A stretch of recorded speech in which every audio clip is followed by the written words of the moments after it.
В эфире новости. Студия Анастасия Кобызева. Здравствуйте. Вот главные темы. Работающим с коронавирусом медикам будут по-особому начислять стаж. В более чем 250 домах Якутии продолжается капитальный ремонт. Все ли идет по графику? Узнать о достопримечательностях Амгинского района теперь можно в несколько кликов. Заработал проект «Амга. Жемчужина Якутии».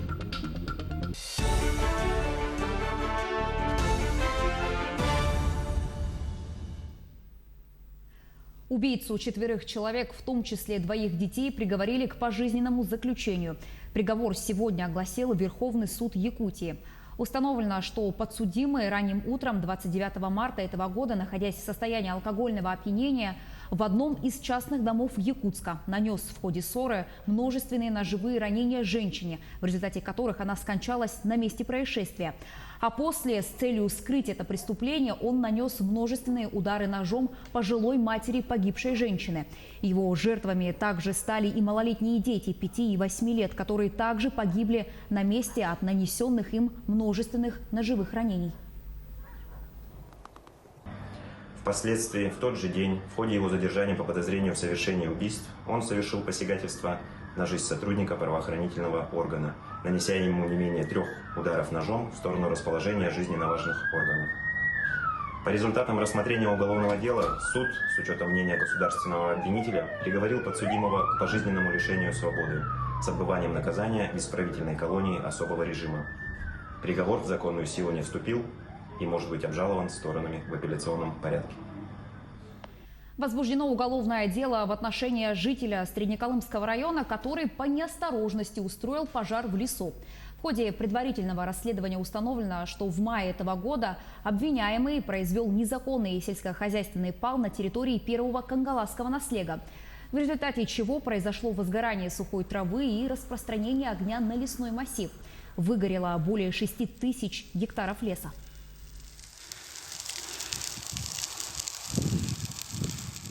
Сумма ущерба, причиненная лесному фонду, составила свыше 1 миллиона 900 тысяч рублей.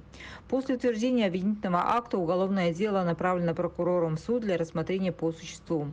С целью возмещения причиненного преступлением ущерба прокуратурой района к обвиняемому также предъявлен гражданский иск.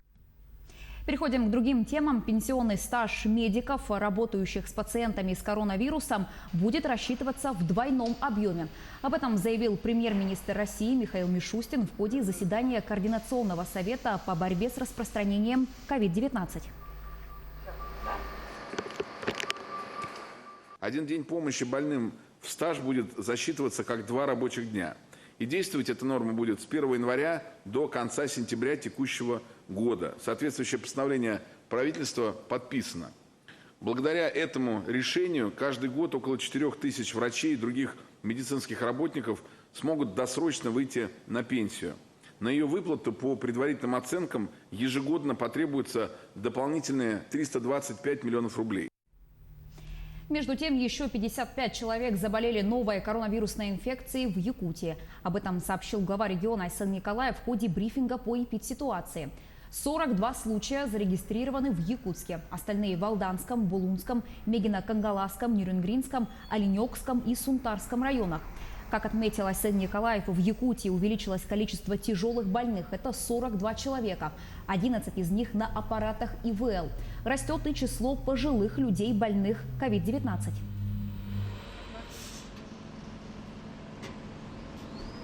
Что касается коронавируса, я особо обратил внимание профильных министерств, в первую очередь Министерства труда и социальной защиты, что у нас появились, к сожалению, за последний месяц случаи заноса инфекции в закрытые социальные учреждения.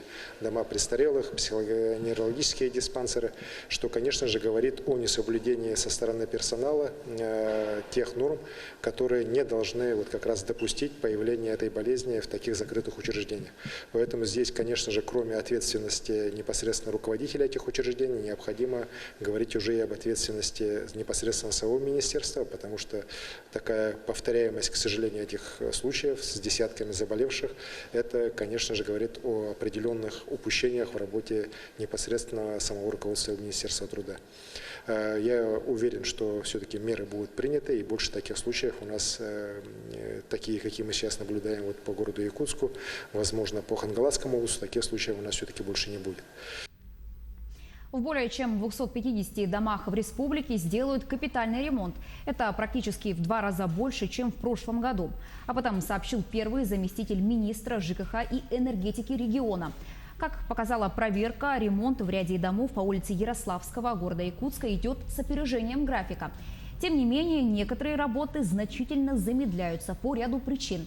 Это и пандемия коронавируса, а также некоторые бдительные граждане отказываются впускать работников газовой компании в квартиры. Что касается дома, здесь Ярославского 41, как вы все знаете, там было чрезвычайное происшествие, хлопок газа. В этой связи по нашему порядку был составлен акт, составлена смета. По данным расходам определена, заказчиком определен фонд капремонта. Подрядная организация выполнила работы. Только что посмотрели эти работы. Работы, в принципе, выполнены на должном уровне.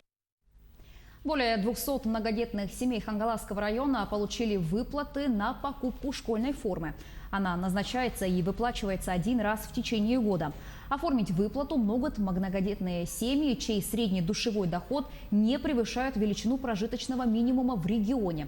На сегодняшний день в Хангаласском районе оформили и получили выплаты 250 семей на 446 детей. Общая сумма выплат составила более 1 миллиона 600 тысяч рублей. Нынче я получила выплаты на 2 детей, потому что сын идет в 3 класс уже. Поэтому 4 года мы уже получаем. В условиях пандемии мы подали заявление через портал Е-Якутия. Я стараюсь, чтобы подавать их в июле, чтобы в августе уже они приходят вместе с выплатами на детские пособия, чтобы к этому времени уже выплаты были. В августе мы обычно готовимся к школе. Районная детская библиотека в поселке Тикси готовится к открытию после полной модернизации в рамках национального проекта «Культура».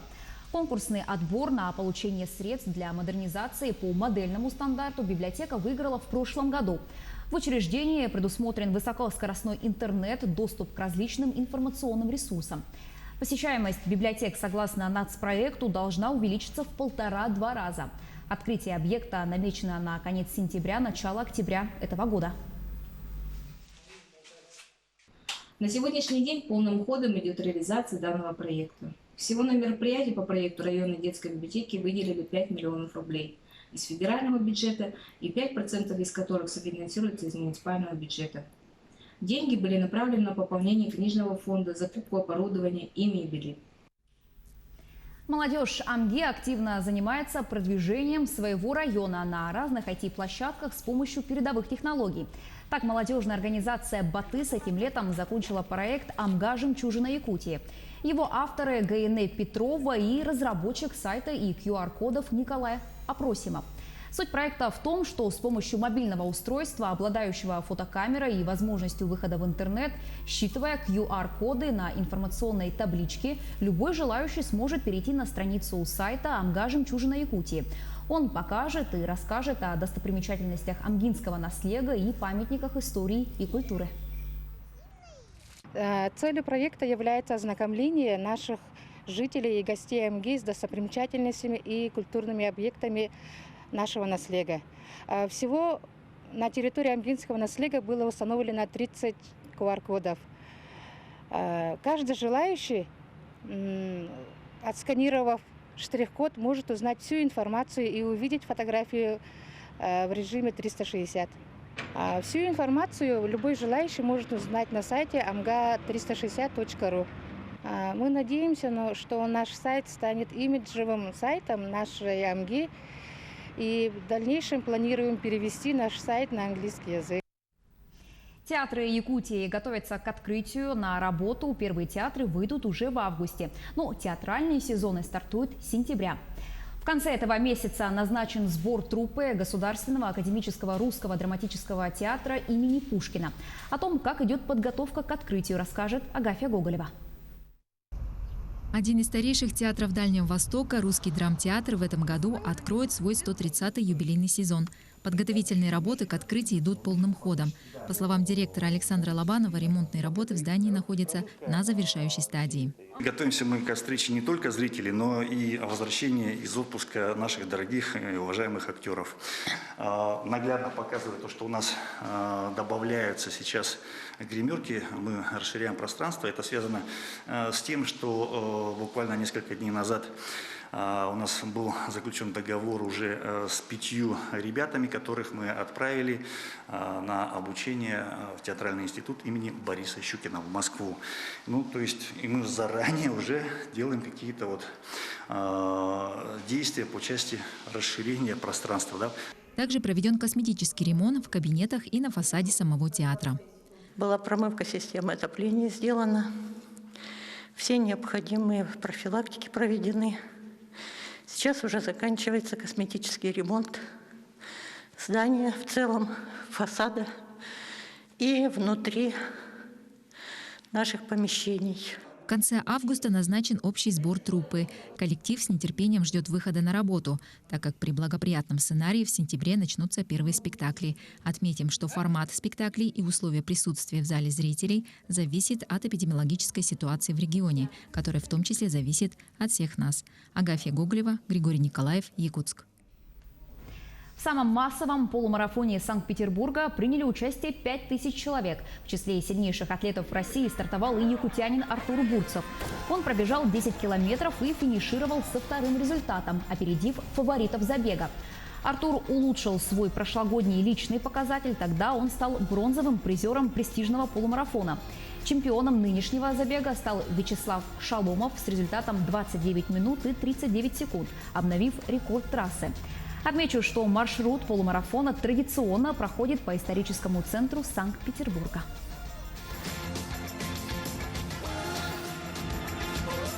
В Петербурге в период коронавируса были закрыты все спортивные объекты и парки. Но тренироваться на улице и бегать вокруг своего дома никто не запрещал, чем мы и пользовались на протяжении 3 месяцев. Сейчас очень сложно строить планы на будущее. Все может измениться за 1 неделю из-за возможности второй волны. Но если все будет хорошо, то 6 сентября я приму участие на чемпионате России по полумарафону. На этом у меня все. Не переключайтесь.